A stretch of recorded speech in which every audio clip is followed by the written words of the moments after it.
The king of curses Ryomen Sukuna, जिसको लोग पहले पावरफुल समझते थे, लेकिन वो कहते थे कि सुकुना गोजो के सामने कुछ नहीं है। हाँ, टफ टाइम देगा लेकिन गोजो सुकुना को हिरा देगा। लेकिन अब सुकुना ने गोजो को हिराकर दी स्ट्रॉन्गेस्ट का टाइटल ले लिया है, क्योंकि सुकुना इज परफेक्शन और सुकुना हर चीज में एक्सपर्ट है। जहाँ उसे अपनी कश एनर्जी पे इतना ज्यादा कंट्रोल है, वहीं ये अपने दिमाग का भी अच्छी तरह से इस्तेमाल करना जानता है। ये बंदा पहले बैटल फील्ड में अपने अपोनेंट की पावर को जज करके फिर कोई सॉलिड एक्शन लेता है। तो आज इस वीडियो में मैं द स्ट्रॉन्गेस्ट सुकुना की सारी पावर्स बताने वाला हूँ जो कि उसने अभी तक मांगा में यूज करी है, जिसमें डोमेन एम्प्लीफिकेशन, इसका अपना डोमेन और ढेर सारी कश एनर्जी आ जाती है। तो टेंशन मत लो क्योंकि मैं तुम्हें इसकी सारी पावर्स एक एक करके एक्सप्लेन करने वाला हूँ।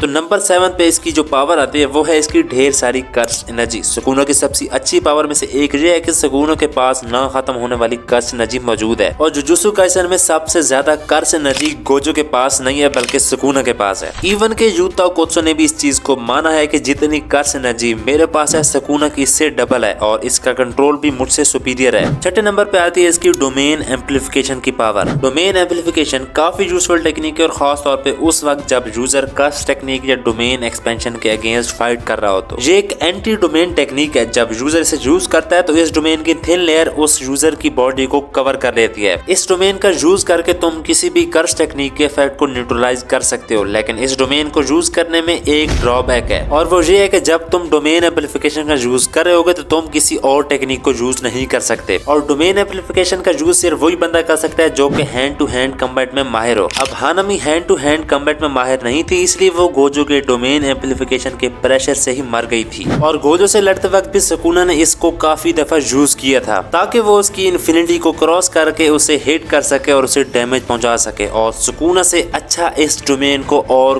कोई यूज नहीं कर सकता। नेक्स्ट आती है क्लीव और डिसमेंटल। इस चीज को तुमने सीजन 1 में देख रखा है जब इतादोरी और सुकुना आपस में लड़ते हैं। एक इनविजिबल स्लैश जो कि सीधा सुकुना के टारगेट को काट के रख देती है, और ये चीज इतनी पावरफुल है कि इवन स्पेशल ग्रेड भी इस अटैक से नहीं बच सकता। और अगर सुकुना क्लीव और डिसमेंटल को अपने डोमेन में रहकर यूज करे तो अपोनेंट के जख्मी होने के चांसेस बहुत ज्यादा होते हैं। इस क्लीव और डिसमेंटल की वजह से गोजो कितना जख्मी होता है तुम देख ही सकते हो। इसमें अभी जो चैप्टर आने वाला है चैप्टर 239, इसमें यूजी को इसलिए भेजा गया क्योंकि सुकुना की कुछ पावर यूजी पे काम नहीं करने वाली, जैसे क्लीव और डिसमेंटल। और अगर तुम और भी कुछ जानना चाहते हो कि यूजी ने चैप्टर 238 में एंट्री क्यों ली और इसको यहाँ भेजने का पर्पस क्या था, तो मेरी ये वाली वीडियो देख लो, तुम्हें सब कुछ समझ आ जाएगा। नेक्स्ट है फायर एरो। हाँ, वही जो जोगो का पावर है। सुकुना भी इस पावरफुल पायरोकाइनेटिक एबिलिटी को यूज कर सकता है, जैसे कि फायर एरो। जोगो जो कि भाई इस पायरोकाइनेटिक कर्स टेक्निक में काफी माहिर है, वो भी ये रियलाइज करता है कि सुकुना का जो फायर एरो है वो मेरे वाले से काफी ज्यादा डेंजरस है। सुकुना अब अपने फ्लेम्स का यूज करके उसे एरो में कन्वर्ट करके दूर से निशाना लगा सकता है, और इसके फ्लेम्स इतने गर्म होते हैं कि स्पेशल कर्स भी इससे एस्केप नहीं हो सकते। नेक्स्ट है रिवर्स कर्स टेक्निक। इसमें यूजर पॉजिटिव एनर्जी का यूज करके अपने आप को हील कर सकता है। सीजन 1 में जब सुकुना ने इतादोरी की बॉडी पे कंट्रोल ले लिया था तो उस वक्त सुकुना ने इतादोरी का दिल निकाल लिया था और इतादोरी बिल्कुल मर नहीं वाला था, लेकिन सुकुना ने रिवर्स कर्स टेक्निक का यूज करके उसे फिर से जिंदा कर दिया। अब तुम अंदाजा लगा सकते हो कि इसकी रिवर्स कर्स टेक्निक कितनी ज्यादा पावरफुल है। सुकुना अपने आप को भी अच्छी तरह से हील कर सकता है, और अभी रिसेंटली गोजो से लड़ते वक्त इसने अपनी सारी कर्स एनर्जी जो कि इसने बर्न की है इस फाइट में उसको रीफिल कर दिया रिवर्स कर्स टेक्निक का यूज करके, जिसको गोजो सातोरु भी यूज करता आ रहा था। नेक्स्ट है माहोरागा। आल्दो के ये इसकी अपनी टेक्निक नहीं है, लेकिन जब इसने मिकामी की बॉडी पे कंट्रोल लिया था तो इसने डिवाइन जनरल माहोरागा को समोन किया था, और हमें पता है कि माहोरागा 10 शैडो टेक्निक में से सबसे ज्यादा पावरफुल है। थ्रू आउट द हिस्ट्री माहोरागा को एक अनकंट्रोलेबल बीस्ट माना जाता है जिसे आज तक कोई कंट्रोल नहीं कर सका, लेकिन सुकुना ने पास्ट में माहोरागा से जाके कुछ मामला किया था जिससे वो अब इस लड़ाई में इसे यूज कर सकता है, और इस फाइट में माहोरागा का यूज करके ये गोजो के सारे पावरफुल अटैक से बचता रहा, और इसी माहोरागा की पावर का यूज करके इसने गोजो को दरमियान में से काट दिया था। सुकुना जब गोजो सातोरु के अनलिमिटेड वर्ल्ड में फंस गया था तो इसने माहोरागा का ही यूज किया था और सक्सेसफुली इसने गोजो के डोमेन को काउंटर कर लिया था। लास्ट और सबसे पावरफुल टेक्निक सुकुना की मेलवरेंट श्राइन, जो कि इसका अपना डोमेन एक्सपेंशन है। अब इसका डोमेन एक्सपेंशन इतना ज्यादा स्ट्रॉन्ग है कि जो कोई भी इसके डोमेन में आ गया वो फिर बच नहीं सकता, गोजो सातोरु के अलावा। सुकुना का मेलवरेंट श्राइन इतना ही पावरफुल है जितना गोजो सातोरु का unlimited void. With the power of only 3 fingers Sukuna ने एक स्पेशल ग्रेड कर्स को एक इशारे पे ही मार दिया था, और वो भी अपने डोमेन में रह के। और यहाँ पे सुकुना ने अपना डोमेन को इसलिए एक्सपेंड किया था क्योंकि उसने ट्रू जुत्सु को दिखाना था। तो ये थी सुकुना की सारी पावर्स जो कि इसने अभी तक मांगा में यूज करी हैं। और अगर तुम चाहते हो कि मैं गोजो सातोरू की सारी पावर्स पे भी वीडियो बनाऊं तो मुझे कमेंट में लाजिम बताना। और जाते जाते बता दूं कि 89% लोगों में से सिर्फ 10% लोग ही सब्सक्राइब करते हैं, इसलिए सब्सक्राइब कर दो ताकि हम जल्दी 10K तक जा सकें। और अगली वीडियो के लिए इंतजार करो। Bye bye.